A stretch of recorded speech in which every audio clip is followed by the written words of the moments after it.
Hello everyone, welcome back to Emmy recipes. ఈరోజు వీడియోలో ఒక మంచి స్నాక్ రెసిపీని చూపిస్తున్నాను.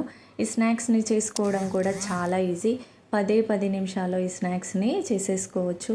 పిల్లలు స్నాక్స్ అడిగినప్పుడు కానీ లేదా పిల్లలకి స్నాక్స్ బాక్స్లోనికి కానీ ఇలా చేసి పెట్టండి. పిల్లలు చాలా ఇష్టంగా తింటారు. పిల్లలే కాదండి, పెద్దవాళ్ళకి కూడా నచ్చుతుంది. ట్రై చేయండి. ఇక్కడ నేను ఒక బౌల్లోకి ఒక ఎగ్ని కొట్టి వేసుకుంటున్నాను. ఇలా ఎగ్ని వేసుకున్న తర్వాత ఇందులోకి ఒక 3 స్పూన్స్ వరకు షుగర్ వేసుకోవాలి.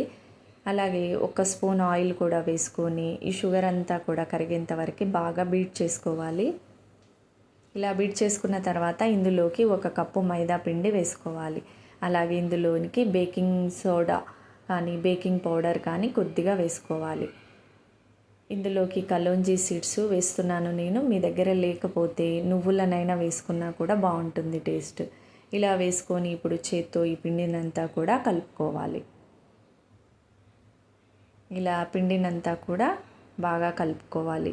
పిండి మరీ మెత్తగా కాకుండా కాస్త గట్టిగా వచ్చేలా కలుపుకోవాలి. ఇలా కలుపుకున్న ఈ పిండి ముద్దలోంచి ఒక ముద్దను తీసుకొని ఇప్పుడు అవసరమైతే కొద్దిగా పొడి పిండి జల్లుకుంటూ ఇలా రోల్ చేసుకోవాలి.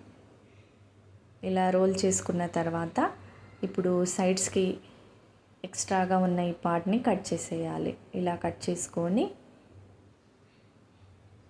ఇక్కడ చూపిస్తున్న విధంగా అన్నింటినీ ఈవెన్గా కట్ చేసుకోవాలి. మీకు నచ్చిన షేప్లో కట్ చేసుకోవచ్చు. నేను ఇక్కడ పొడవుగా కట్ చేస్తున్నాను.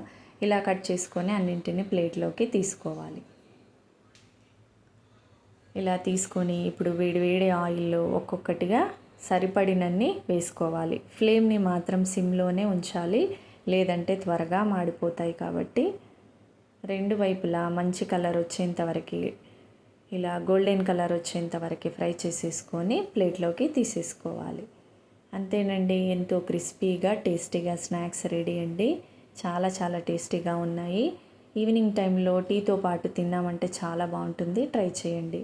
వీడియో కనుక నచ్చినట్టయితే ప్లీజ్ లైక్ చేయండి, షేర్ చేయండి, సబ్స్క్రైబ్ చేసుకోండి.